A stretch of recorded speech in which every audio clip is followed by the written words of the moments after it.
you can literally see that all the advertising that's wrapped around it is based upon its weird content. So if I go here,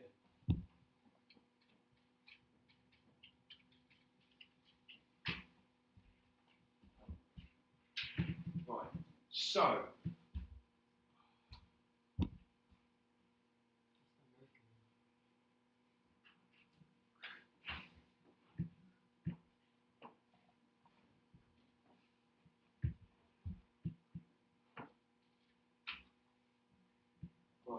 So, Auto Trader allows you to buy and sell used cars, yeah? But if we look down here, we can turn around and we can do stuff, right? So what stuff can we do? Well, there's reviews of cars. There's valuations of cars, yeah? From Compare the Market. So it's another company that is saying if you want to compare the value of the insurance for the car, you can go to Compare the Market. You can get a quote for a vehicle check, so you can check the history of the car. So that is what kind of revenue is that? Checking to get the vehicle history for the car. You know, we talked about advertising, digital content. What one's that? Any idea? Well, they're charging a fee for a service, aren't they? No, fee for a service. Yeah, the service is to tell you what's going on with the car. So you could say it's fee for content because you get a report. So you could say it's fee for the content, for the report, or fee for the service. Both of them are kind of true. They're offering here the compare in order to compare insurance. So that really would be fee for a service. Yeah? Yes, you get a bit of paper at the end, but it's really the service of knowing which one's the cheapest car insurer. If we look on in here, what we see is that on the right, you've got the history of different types of cars. So this information is sticky information. If you're interested in buying a Mini, you want to know about it, you want to know its history, you want to know what different versions there were, what ones had problems, etc., etc. So, it's a classic example of that. Products, reviews, other vehicles, that kind of thing.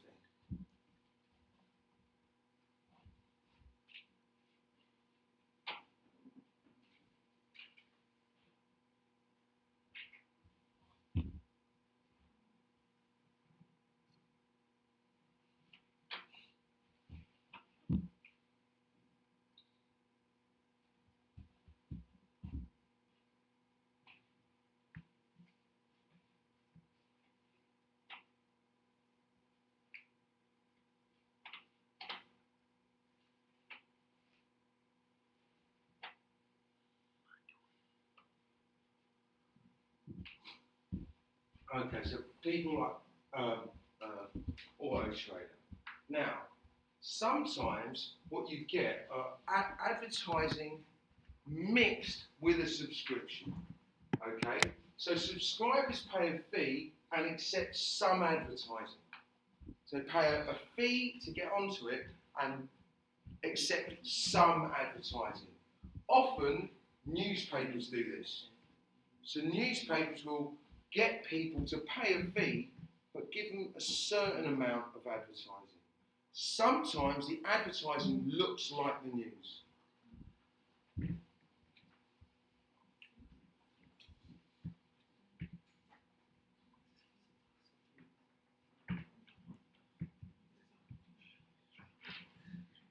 So, supporting a mixed model, and this is where we sort of finished last week, right? Supporting a mixed model of people like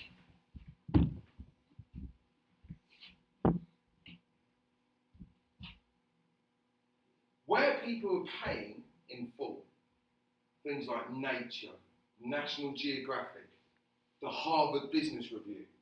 Big, expensive, rich information people will pay for. Yeah? So most of the content here is only available to subscribers. The Times, you remember? Most of that content only available to subscribers. Yeah? Here, interestingly enough, you have most of the content available for free and a small amount for subscribers. So things like the New York Times, the Washington Post. Why? Because for them, the readership is the most important thing. The number of people that read it. Here, where we're looking at all or most of the content is free, are where you're desperate for the readership to be huge.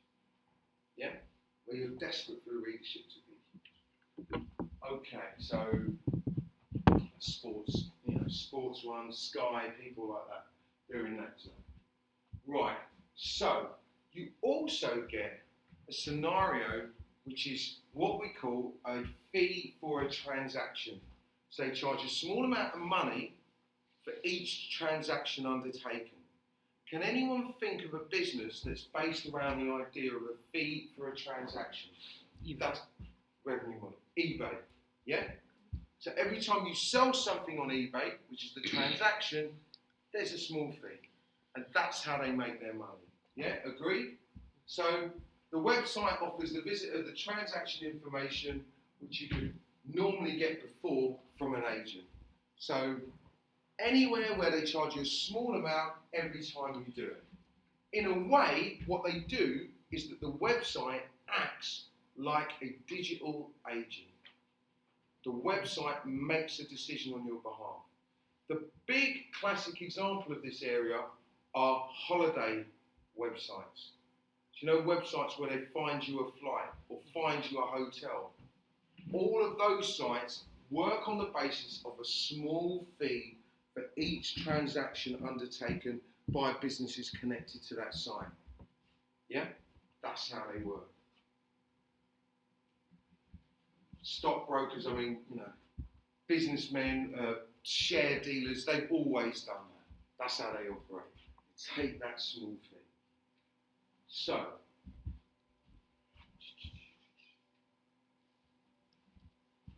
really good example of people like Ticketmaster. So Ticketmaster sell tickets for events and concerts and things of that ilk. And what they've done is they've allowed millions of people to sell their tickets online and earn a fee on every ticket sold. And that's why they are absolutely massive. And here's an example of them. Okay, one more cable to put into. Ladies, let's see if you can get it.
Easy.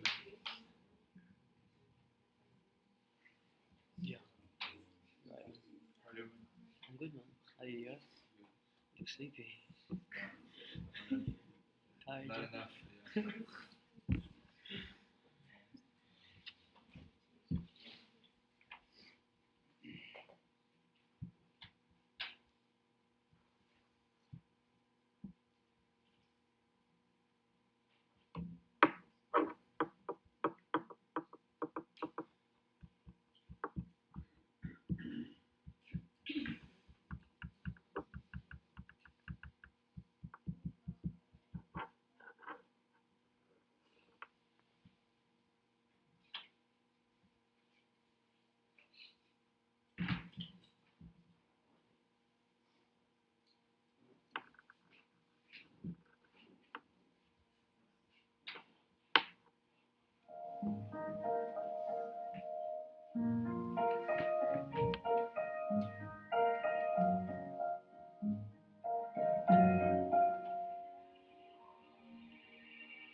Still hitting your man. Ich will wieder sagen, wir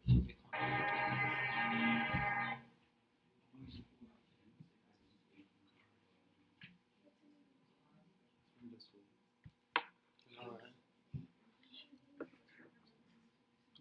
Look at him yesterday. Yeah, but that was the exam, the winter. You don't give that anyway. Oh, did he? Fahim did. Oh, yeah. Give the office. Oh, thank you. Yeah. You know what? He sent me a message yesterday. WhatsApp is like, oh, I've got a gift for you. And then he print screen something. I was like, oh, I thought it was like some catch up or something like that. So he's like, no, and then look at it. And then he was trying to find the thing. Microsoft profile for 40 cents. CD. We are like, oh, don't worry, man. I got it already going. Which one?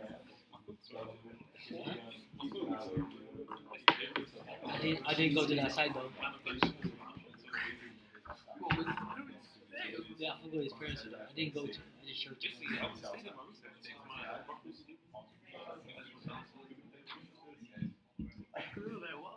I didn't realize that.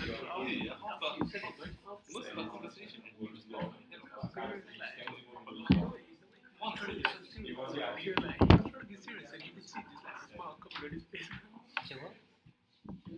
You're trying to be serious, but you can see he's about to smile like literally any second throughout that whole conversation.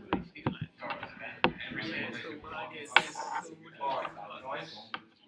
Let's try again.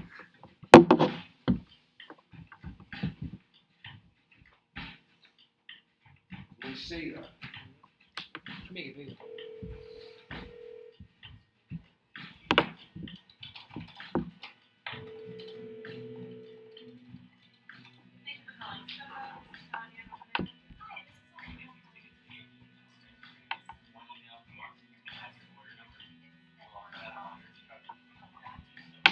I've been in customer service a long time in some very big companies, and our focus on literally making it right is second to none in the industry. There's just several key thoughts in how we approach our vans. That the quality we provide to our customers, we know that'll have the greatest impact on whether they come back. We approach every situation, every fan interaction as a professional. In LMS in New York, we provide pretty much all services you can think of. So we specialize in last minute services, which is where people want to buy tickets or sell tickets all the way up until the start of the event. Every single day people walk in and say, oh, I'm working at the block, saw this, every day on my way to lunch and just want to see what do you got tickets for. So it's sort of a great opportunity for us to sort of tell them about StubHub and what we're doing here. We don't have parameters around how much it's going to cost us.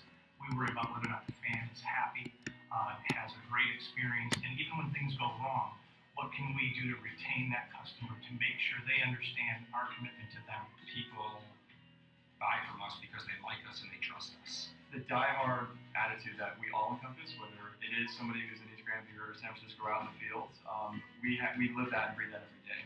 We're the face of the company, so we take a lot of pride in that. It's an emotional experience for those fans, right? Whatever the game, the concert, whatever it may be, it's really an emotional, vested experience for them. You're dealing with very passionate people who are talking about live event experiences, not like a tangible thing.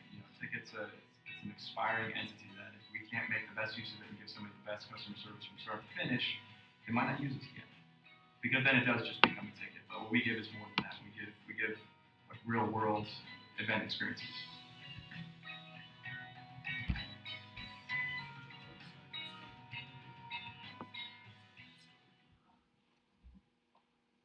So what we're saying there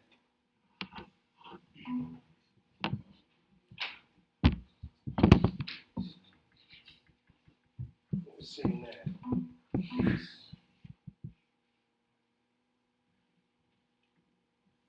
is this idea of a fee for a transaction. The transaction's getting the ticket for the particular event, and there's massive sort of emphasis on customer service, yeah, to make that transaction seem as best as possible and as enjoyable as possible. So people like, you know, StubHub are brokers in a way, yeah. They buy and sell tickets for fans. So if you've got a match day ticket, you don't want to use it, you can sell it on StubHub, and they earn a fee from the reselling of the tickets.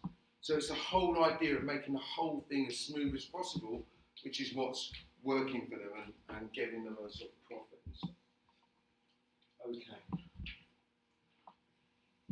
Now, online banking services are another one of those, yeah, where we get a situation where we can buy something or we can trade something online as a business and pay a particular piece of money. So, for example, I often pay my electric bill or my gas bill through my bank. Now, my bank don't do that for the electric company for free. They do it for a fee from the electric company because they know then that they're going to get their money. So the electric company think it's worth paying my bank a tiny amount to give me that facility in order that they get their money. So banking is a really good example of that. Okay. Now, I suppose, as I was saying, over the last few years, the big one that's sort of come through is travel, and the idea of being able to identify travel sites and do what we call comparisons with the market. So to be able to look at the whole market and, for example, compare the market with other people. So compare the market and come up with a solution. So if you want to buy a plane ticket back to Brazil, you'd be as good as, using something like Expedia to do it. Because Expedia will come up with all the different routes and all the different prices for the different routes, and then you can choose the price that you want to get that flight back. So there's sort of comparison site in order to do that. Okay. Now, some of these are pushing traditional travel agents out of the market altogether. Yeah? Now, what can online travel agents do that traditional walk-in-the-door travel agents can't do? What kind of things? What do you reckon, Steve?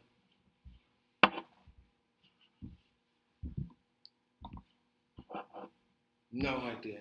Have you ever used an online travel agent? Who here has? So which one do you use, sir? It's a Brazilian website. Called? No, it actually was Skyscanner. I guess it's not on Brazilian. Skyscanner. Skyscanner. And what does it do? I think I could book at any time, and I didn't have to go anywhere because I didn't have the time to go to a place and check and talk to someone. So I could do like in the bus. And you could look at all the different flights that were on offer. Who else has used an online travel agent, sort of a virtual one? Which one have you used? EasyJet and people like that. Which one? Idrooms. And are these for one particular company? No. So like EasyJet's for one particular company. This is one that compares across companies. Yeah. Is that right? For cars, hotels, and everything. Perfect. So you can, it's basically a comparison website in effect. So that's one of the things that's very, very useful. But what about the other way around? What can a traditional travel agent's walk in the door give you that an online one can't? What can a traditional one give you that an online one can't? Did you say tea? Yeah. Well, that's kind of true, right? But what else? Sorry? Yeah, but if you walk into a travel agent, what can they help you with?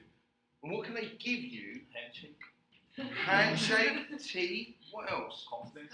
Confidence. What do you mean by confidence? I think there are some people that are more confident with, face to face. Right, so people that are just happier working face to face. What else? Some people.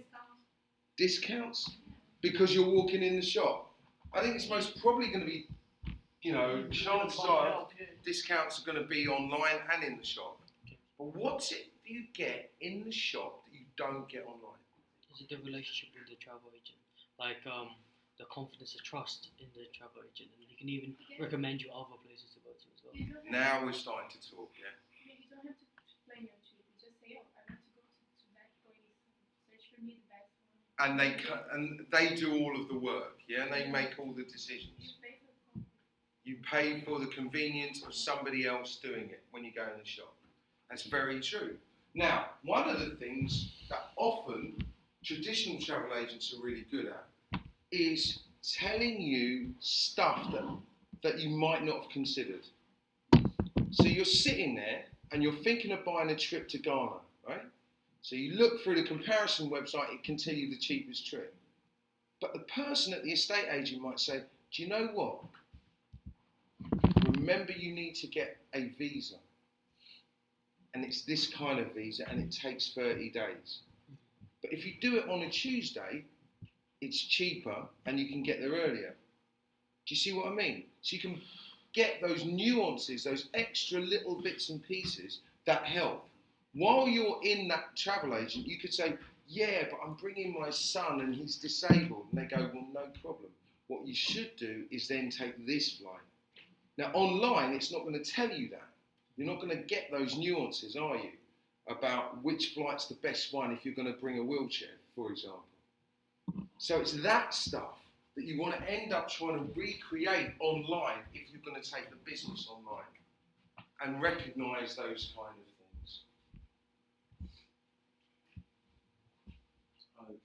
Okay. Today, even with these websites, they can choose if you're disabled, for example. You can check. You have some. That's right. That's right. A lot of them, I mean, if we go on one now, so say we go on Expedia now, right?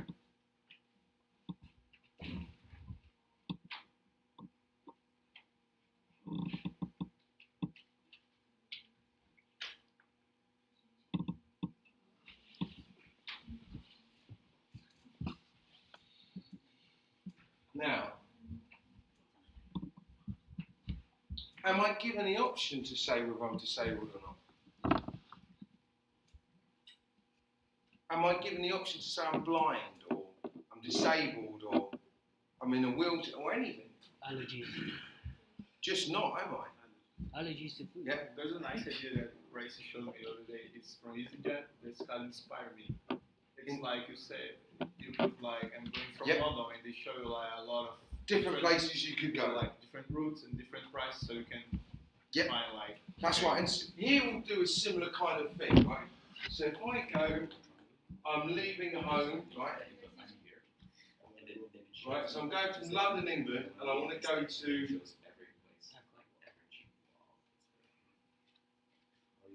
right, I want to go to Rio, okay? And I'm going to go then, and I'm going to return Oh, then. mate.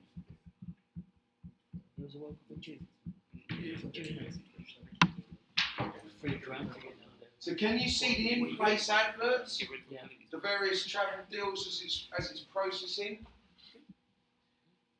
I'm not going there. Do I have $3 grand on me? Why not? I'll buy my car. And hopefully in a second. Right, so, interestingly enough, what's the first thing it's done? I've asked for flight details, immediately I've got a load of hotels as well. Yeah?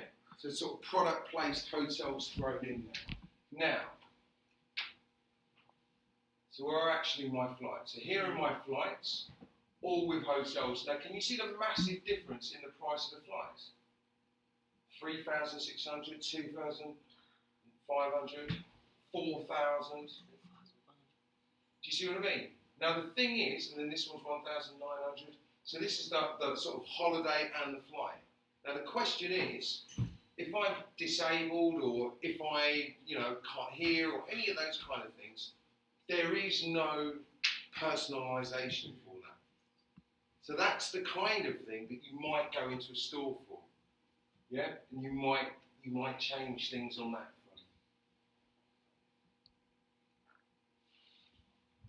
front. Okay, so often that fee for transaction is often seen as a good revenue model because you constantly make money. Anytime there's activity, you make a little bit of money. Every time there's an activity, you make a little bit of money.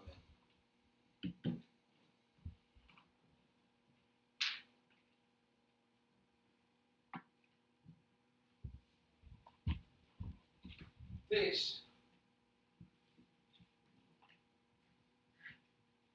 I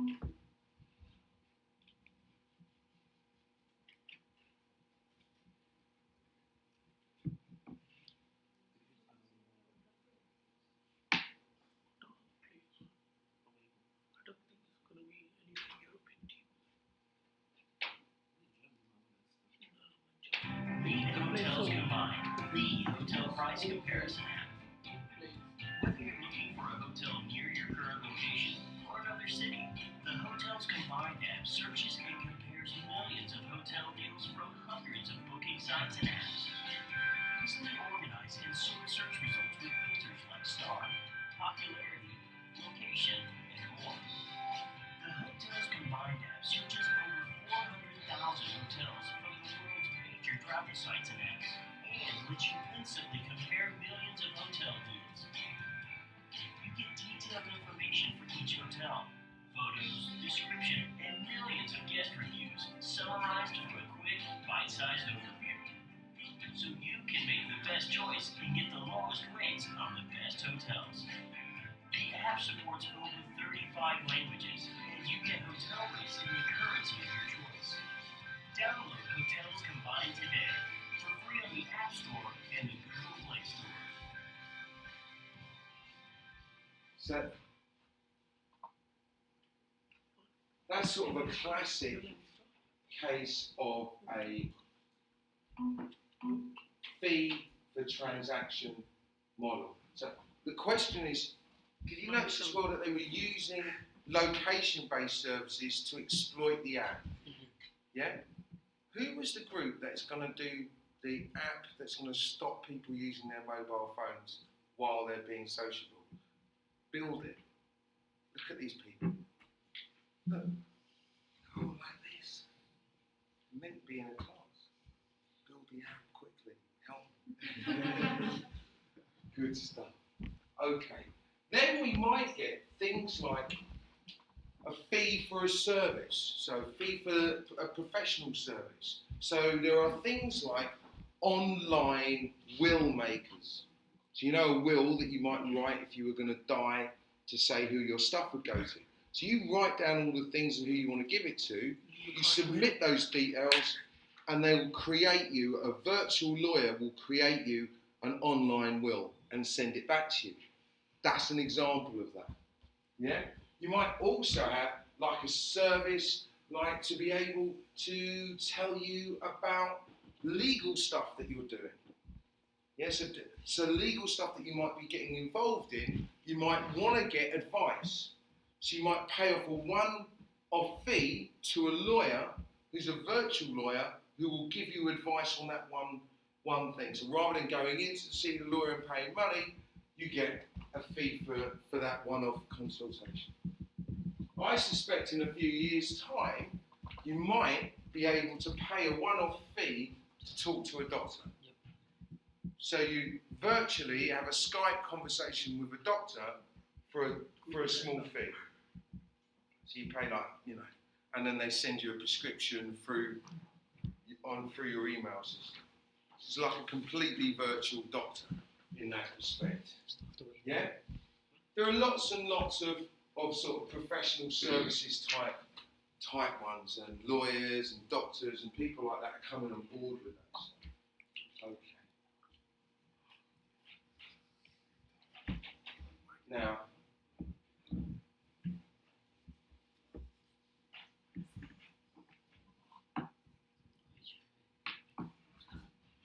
Just want you to know about the history of your phone. Yeah, man. He checks if it's stolen or been in a car crash. Now, I don't know if you know what HPI is, but in England, if you buy a car, you need to know the history of the car. So whether the car has been crashed before, whether the car is a clone of another car, whether it's a legal car, whether there's money owed on the car. So historically, that was quite a difficult thing to do, right? Now you can pay a fee for the service of the system checking that car and providing you with those details. It's a very useful service if people are trying to buy a car. And it's called a HPI service. So,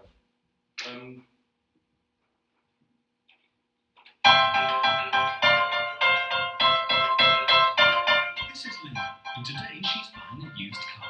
Luckily, Linda has heard about HPI and contacts them for advice. John answers the call and tells her there are many possible risks with buying a used car.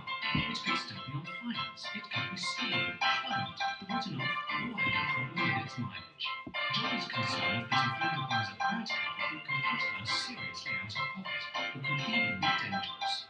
John explains to Linda that HPI have been checking car histories for 75 years and provide information on all UK registered vehicles. 1 in 3 cars checked by HPI has some sort of hidden history. It's all about helping you make an informed choice. So before jumping behind the wheel, Linda buys a report, as John can do this with just the vehicles needed. The results are delivered instantly. In her report, Linda can see at a glance whether the car she has in mind is okay or not. The report confirms all vehicle identity details and also lists the registers that have been checked, so that she has peace of mind that everything has been looked at, and she's happy that HPI provides a guarantee. By following John's advice, Linda realised she was better safe than sorry, and that with her HPI check report, she had peace of mind to put away in her new used car. so that's a classic example of a fee for a service. Yeah, you pay a fee, and they tell you about the history of the car, whether it's been stolen, whether it's been written off, whether there's money owed on it, etc.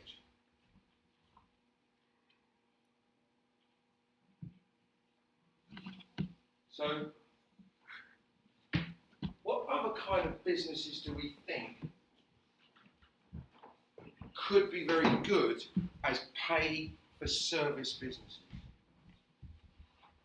So we've got HPI check. Can you think of any other businesses that could be very good for that kind of model of paying for a service? What kind of other things? Any ideas? Yeah. So what other kind of things where you think that people might pay for a service? Such as I always say, like to see a doctor in a virtual environment, or to get a check on your car. But what other kinds of things? Any ideas? If we were sitting there and we've got a big pile of money and we want to invest it in a new pay for a service, what kind of thing do you think people might pay for a service?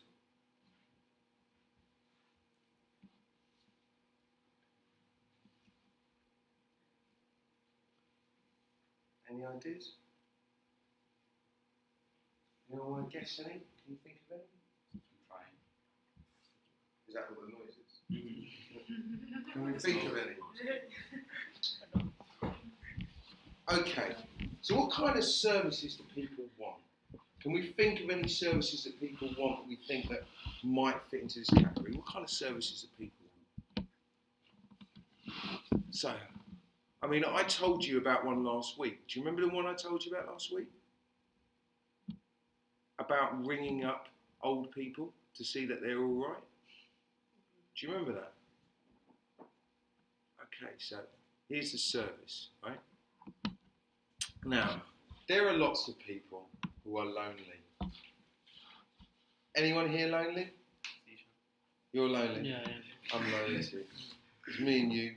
We're lonely together. Anyone else lonely? There's lots and lots of people. It's a big problem. Yeah, if you ask doctors, if you ask a couple of doctors, they will tell you that loneliness is a massive problem. There are loads of people that live on their own. There are loads of people that are old that don't have people around them. Loneliness is a massive problem. And then there are lots of young men who only ever get to speak to other young men. And they're also lonely in a different kind of way. Now, what I thought could work is imagine if you had an app where you could ask for someone to call you for a chat. So you could say every day between 6 and 9, if you get the time, will you give me a call? Why would anyone want to do that? They might be lonely as well. Why would they want to do that? They do that, right? You could have a list of people and you could say, I don't care whether it's male or female, I want someone who knows a little bit about what this old person knows about to give them a call. Now, firstly, that call could check them up and make sure that they're all right, yeah, and that they haven't fallen over or they're not feeling ill or whatever. They can give them a call.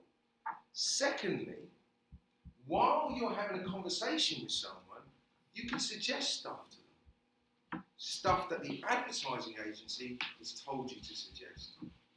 Do you see what I mean? So, you get the classic example. This is why, if I was going to be like really ruthless and I was really skint and I wanted money, right? What I'd do is I would get a load of women from like Eastern Europe and a load of men from Eastern Europe with really good, deep voices, lovely guys, right? And I'd create an app so that these people could ring you up in the evening and have a chat. So if you haven't got a girlfriend or you haven't got a boyfriend, suddenly, every evening, someone rings you up and is really nice to you on the phone for about 10 minutes. But that person is paid by an advertising agency to suggest things to you. So they say, oh, what trainers are you wearing anyway? And you say, oh, I've got the Nikes on. Oh, right. Do you like Nikes? Yeah. Don't you ever look at Adidas trainers? Adidas trainers are great. You know, women always love guys in Adidas trainers. You should get some Adidas trainers. Now, when he puts the phone down, after 2-3 days, he might actually think about buying some Adidas trainers. But there's something, they will become the old style of, you know, people that call you to offer stuff. No, that's what I'm saying. Everyone hates that. Yeah, everyone hates people just calling them. But if I call you up for a chat about football, right? Yeah. You're a football fan, but you're from Brazil, right? I'm a football fan, I'm from London. I give you a ring, and we have a chat about football. Yeah. You tell me why Hulk is going to be the #1 goal scorer at the World Cup. No. I tell you why No. Daniel Sturridge is going to be a genius, right? And we discuss life. You explain to me that, yes, James, but the problem is with you lot is as soon as it gets hot, you all get ill and start using. And you explain to me how, you know, it's just natural. So we're chatting. But in the midst of it all, I say to you that I'm thinking of using EasyJet for my next flight. And you go, oh, what's EasyJet?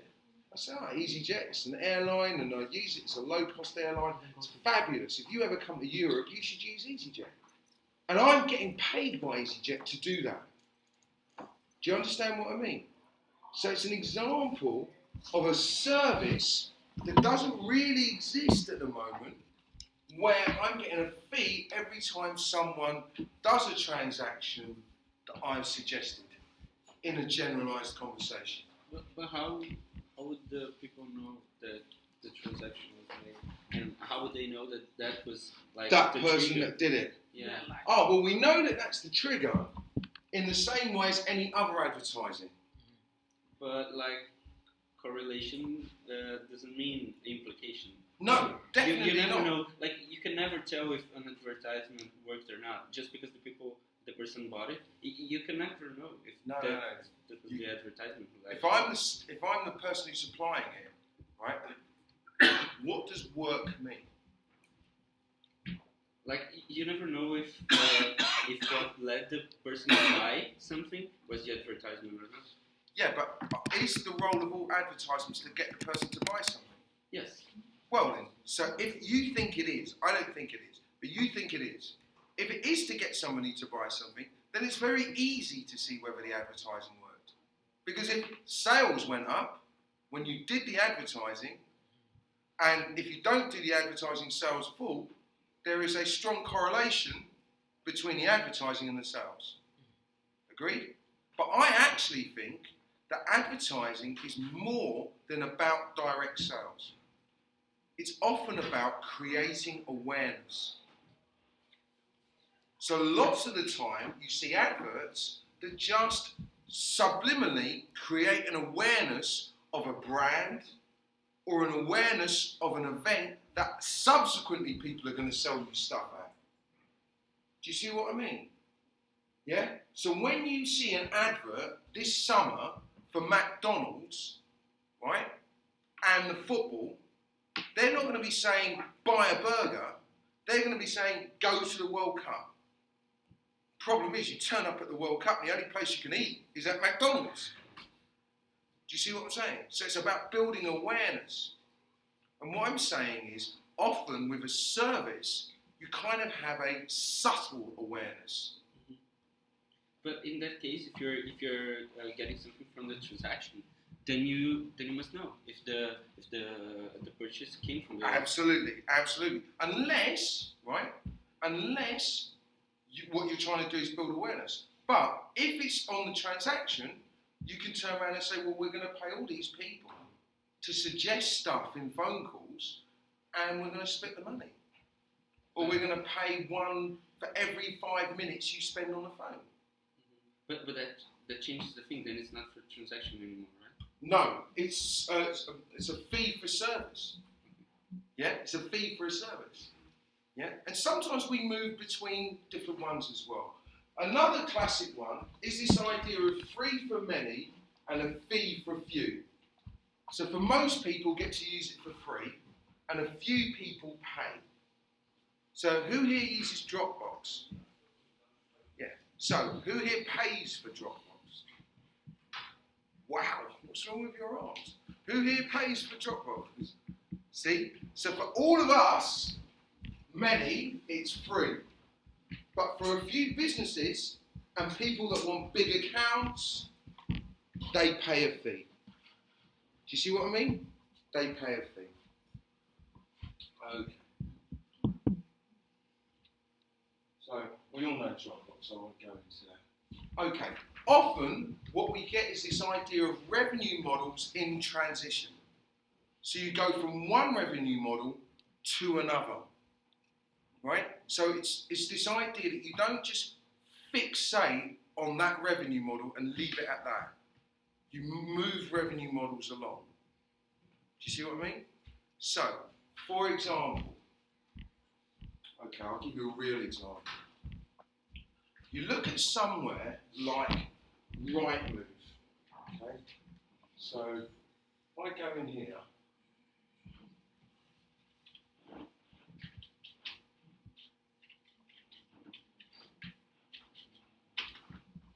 okay, so you look at somewhere like Rightmove. Rightmove allows you to put in an address. So if I put SE14, which is where we're in, and we say, okay, I need this postcode, it'll find properties in and around this postcode and give you the prices of them. So believe it or not, a house in Peaks Road, round the corner, 5-bedroom house, is about £1.2 million. New Cross. In New Cross. Quite cheap. What? New Cross? All those black people charging that kind of money for houses? Man, I don't know what's going on in this world. It's a nightmare. It's a nightmare. Do you want to see it? There's another one here. Look. You can't get 2 bedrooms. £795,000, man. And you know, there's only 3 bedrooms. How are you going to get that 8 people in there? Okay, so how do they make their money? How do they make their money? They make their money through fee for transaction? No. Fee for a service. They provide the estate agents with a search engine for a fee. The estate agents pay a certain amount of money every month to have their properties listed on there. Agreed? That's how they do it. Now, what they could do is they could start putting adverts on here, couldn't they? And so here they'd be going for a fee from subscription to a fee for adverts. Home insurance. Do you see what I mean? So somebody like IKEA would be brilliant to advertise on there, because everyone that's on there is looking to buy a house. If they buy the house, they're going to need the furniture. They're also going to need the car insurance, the house insurance. Do you see what I mean? So this is the idea of moving from one business model through to another. Yeah, through to another. It's like what we call moving through transactions. Newspapers are doing it now. Yeah. So we talked before about things like the Times or the Sun. For years, the Sun or the Times was an advertising-based model. But online, advertising wasn't yielding any money. It wasn't yielding enough money. So they've gone from an advertising-based model to a subscription-based model and said, you have to pay to access this content. So they've gone from advertising through to a subscription. Do you see what I mean? Now, you take something like a supermarket. Do you subscribe to a supermarket? Is that true? You subscribe to a supermarket? You don't, do you? No matter how big it is, you don't subscribe to it. How do supermarkets get you coming back? What's one of their main tools they use to do it? What? Loyalty cards. Yes. Yeah? Nectar points. So they give you a Nectar card, and you think, well, if I get some more Nectar points on my Nectar card, I might be able to get sausage, so I'll go back there every week. Yeah? Yeah. Or Tesco's have a loyalty card, don't they? Yeah, and if I buy my petrol from the Tesco garage, then I get Tesco points. If I get enough of them, I might be able to get an iron or something. Yeah, agree? So that's one of the tricks. Now, I was thinking, right, if I ran a massive supermarket chain, I would go much further. I would make people subscribe to me. I would say, why don't you subscribe to Tesco? Subscribe to our supermarket. What happens if we make a contract, and the contract says, if you buy your household shopping from me every month for the next 24 months, I'm going to give you 20% off everything.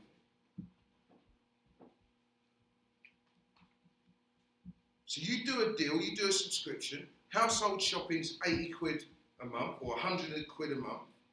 Yeah, that's what we've agreed is your average household shop, because we know that because we've seen your loyalty cards. We know roughly what you spend. If you spend and you only come to me, I'll give you 20% off everything. Yeah, sorry.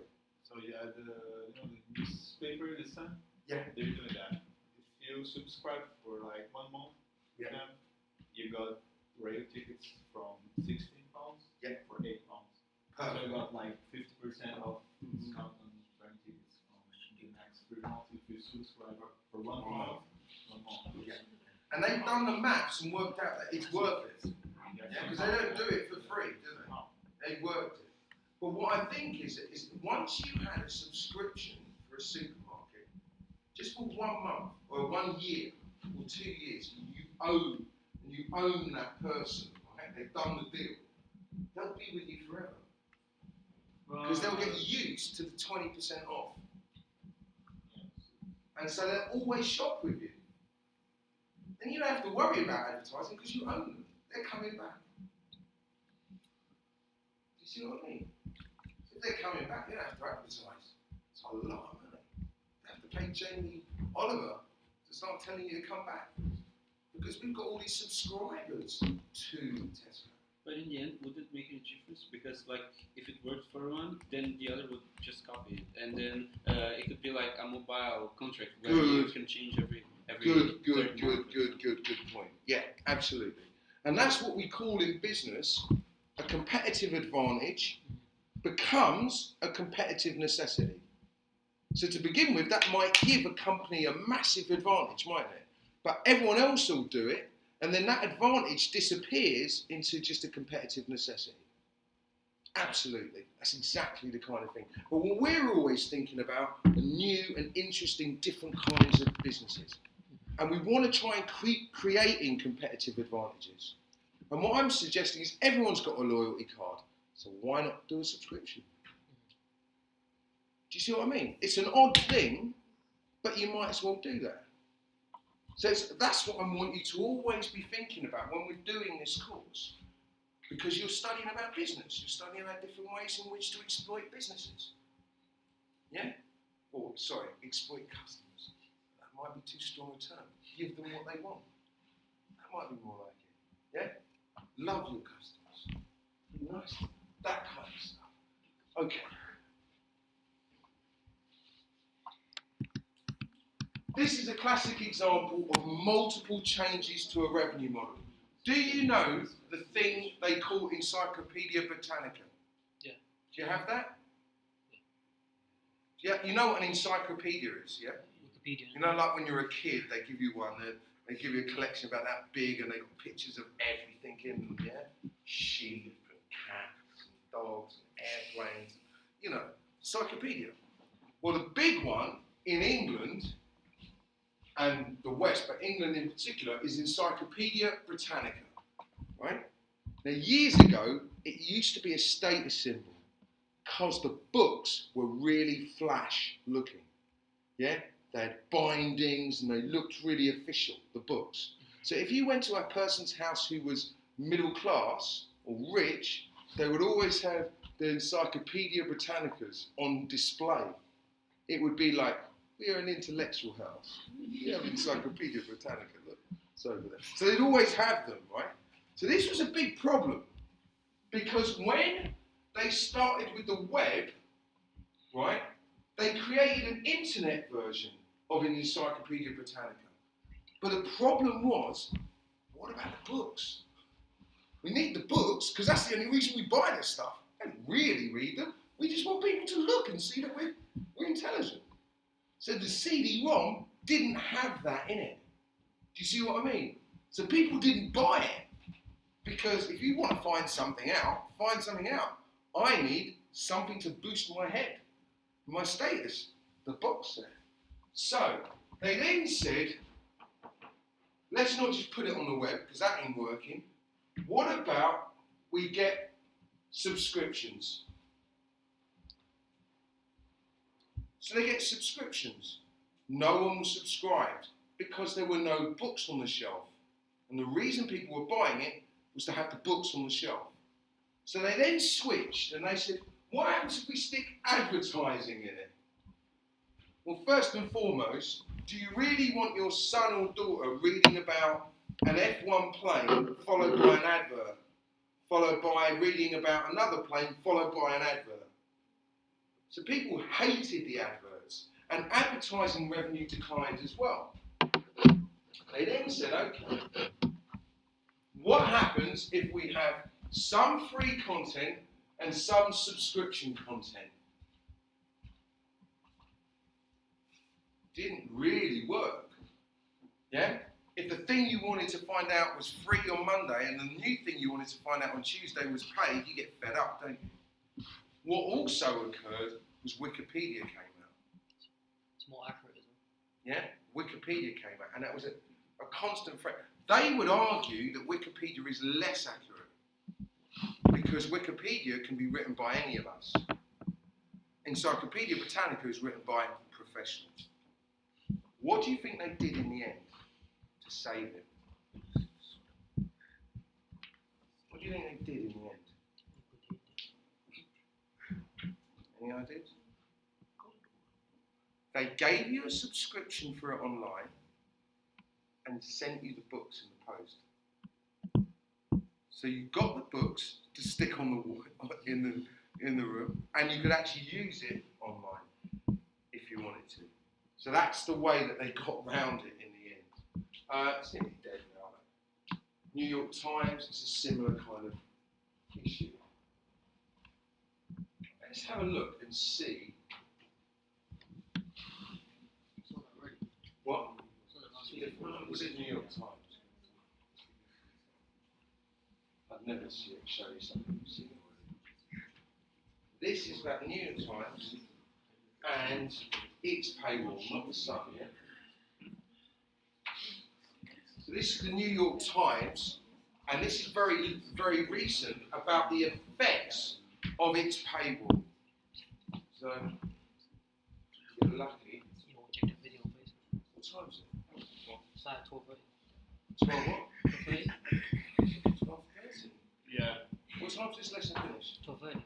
12:30. It's not 12:30. When we start. Comes later and starts to finish early.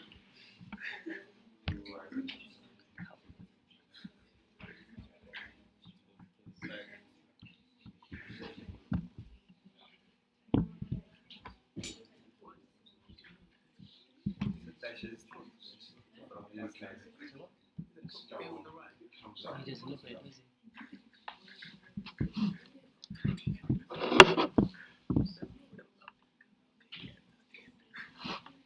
Now, another issue that happens when we start looking at different revenue models, the online model and the offline model, is this idea of cannibalism. So do you know what I mean by cannibalism? Humans What do I mean by cannibalism? Humans eating humans. Well, that's one form of cannibalism, humans eating humans. What I mean is, when different revenue streams eat into each other's revenue. So, if you have an online version and a printed version, and if people are paying and subscribing to the online version, that might cannibalize the printed version.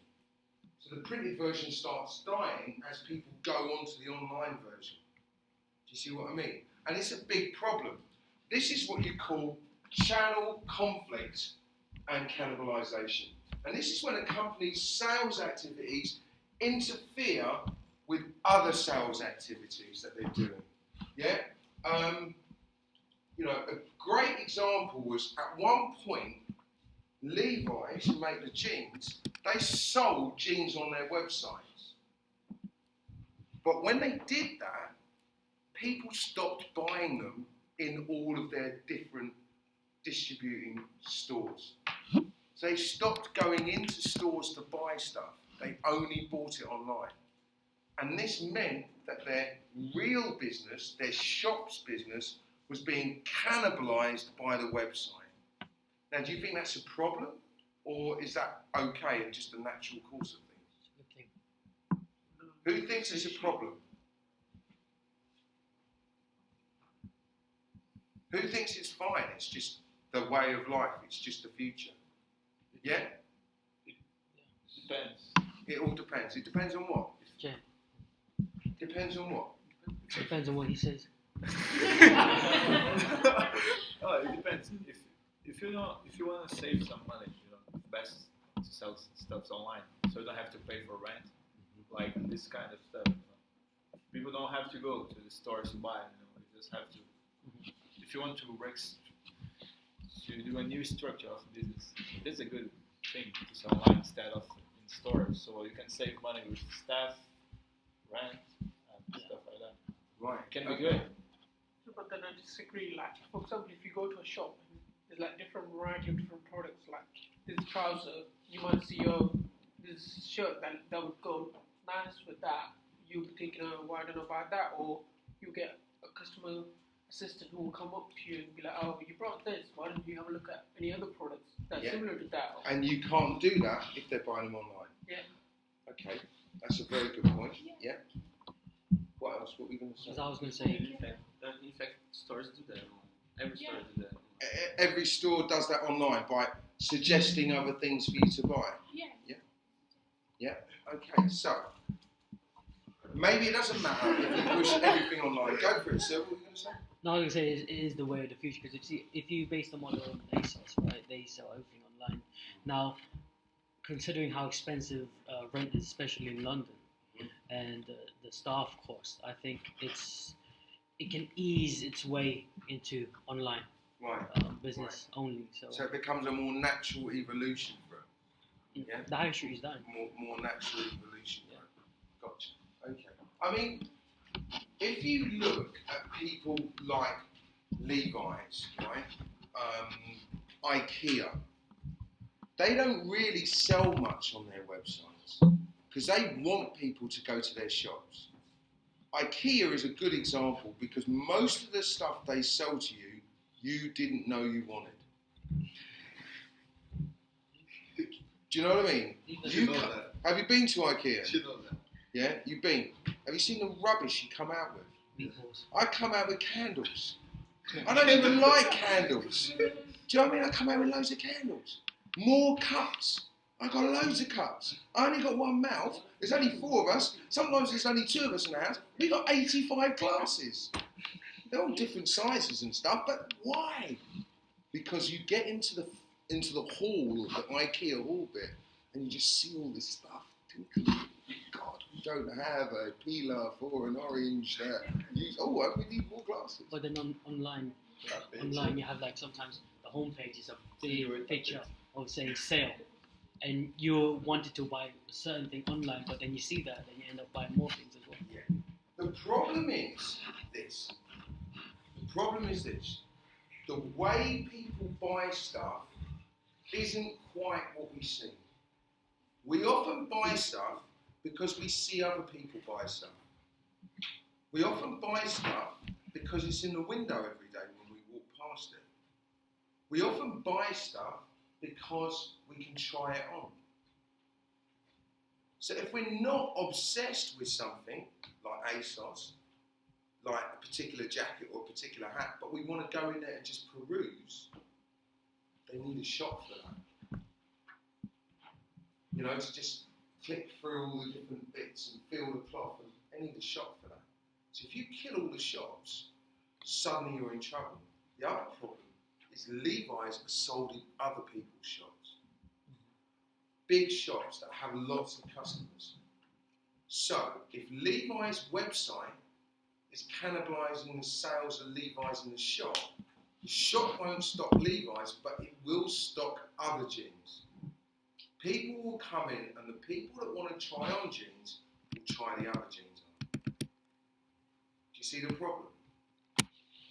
That is why Levi's were worried when their website was doing so well.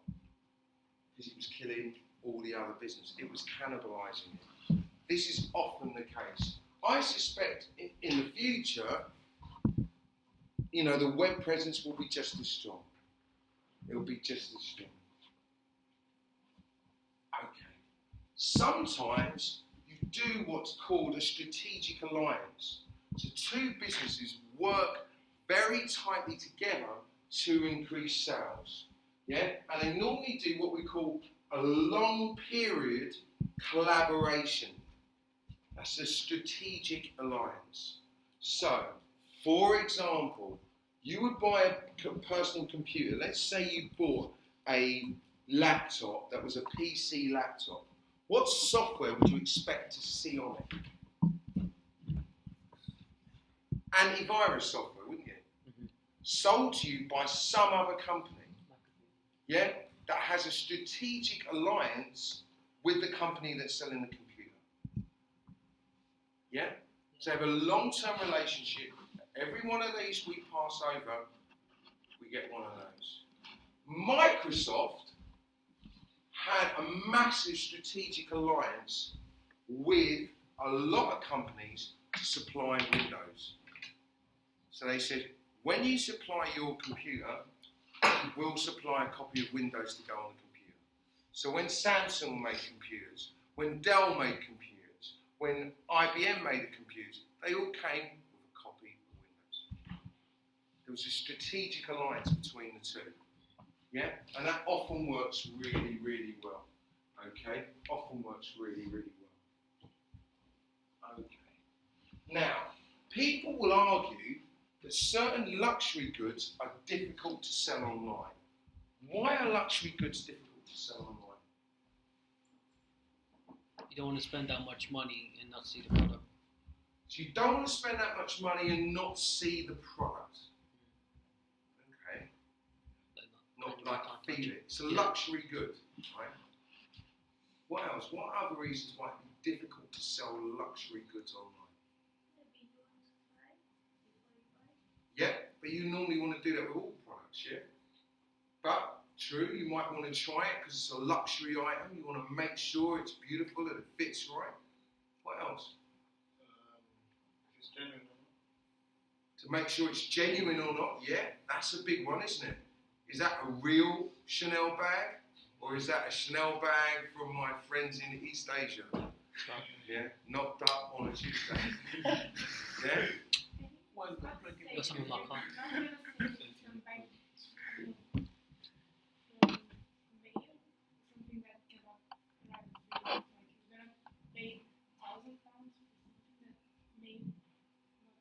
May not arrive in the mail because it costs lots of money. So that's a big problem as well, yeah? So this is often the case. Here's a question. Why have people started to buy stuff online that's luxury goods? What component of a luxury good makes it perfect to sell? Software. Close. It's a commodity. A Chanel bag, a real Chanel bag, is a Chanel bag. Every one of them is the same, isn't it? So it's got a commodity feel about it. People have started to buy things. One of the classic things people have started to buy is diamonds. Now they're a luxury item, right?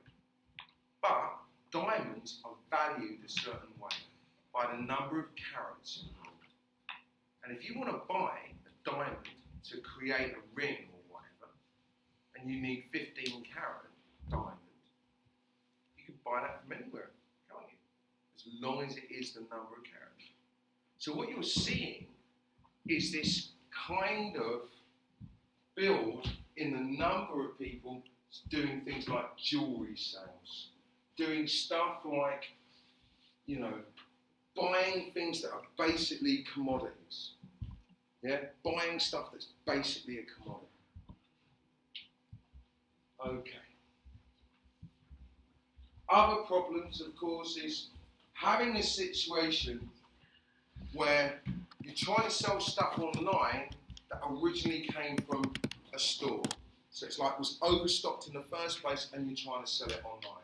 So overstocking is a big issue. Yeah?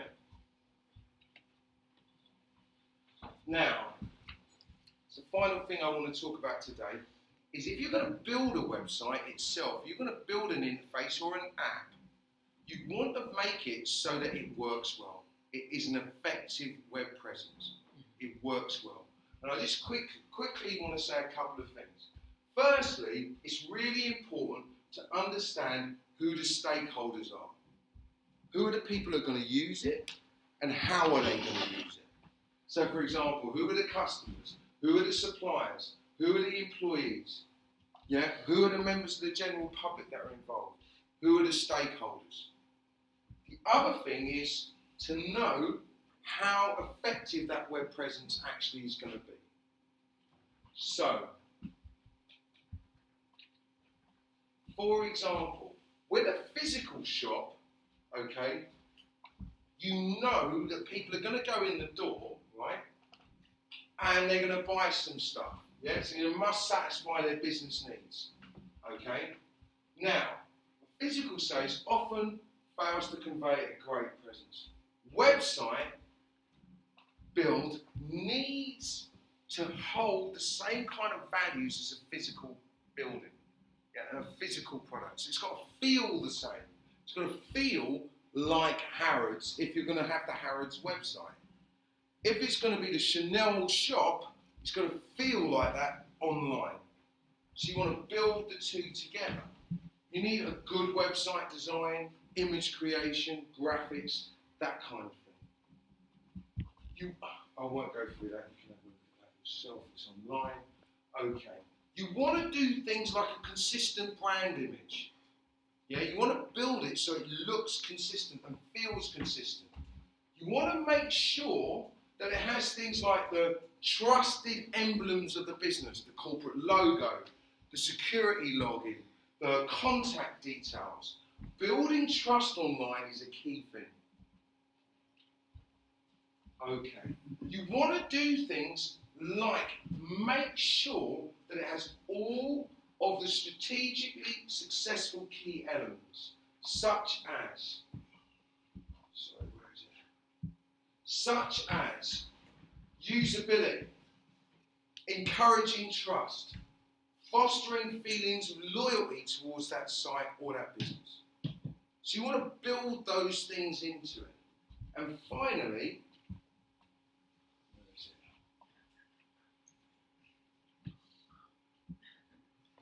you need to give people these kinds of things. An idea or ability to learn about the products and services. The ability to buy those products and services, obtain warranties, get company information, and identify which parts of the site are most useful to them. Yeah? To identify which parts of the site are most useful to them. So that's what we need to do. Okay. We need to know why they're arriving at the site. What do they expect to get out of it? Why are they arriving at the site? We need to meet the needs and challenges of all of the different kinds of visitors. The difference with a website is you don't know who's coming. With a shop, you can kind of tell the area the shop's in, what kind of people are going to come to the shop. With a website, that's much more difficult. So you've often got to challenge people off into the right areas. Okay, so what I want us to do now, is I'm going to stop now. What I want you to do is, I will stick the rest of this up online. I'll put the worksheets up online as well, for last week and today. There are people missing from your groups. If by next week those people are not in your groups, we're going to count them out of your groups, and they ain't going to get a mark. So if you see people that are meant to be in your group, tell them. Next week we're going to do a register of the groups. If they're not here for their group, we'll count them out, and they will get 0 for this mark. And we will move people into other groups to ensure that people are in groups. So tell people, if you're not here next week in your group, you will be counted as not doing this assignment and will get a 0. Can you do that? Because I can't have a situation where people turned up today, members of their group weren't there, or members of their group weren't on time, and then they're going to suffer as a result of it. That can't happen. So what I'll do is I'll move people into groups where people turn up. So please do that for me for next week. I put a register out earlier today. Has everyone signed it? No? Anyone not signed it? Okay, so if you haven't signed it, sign it again.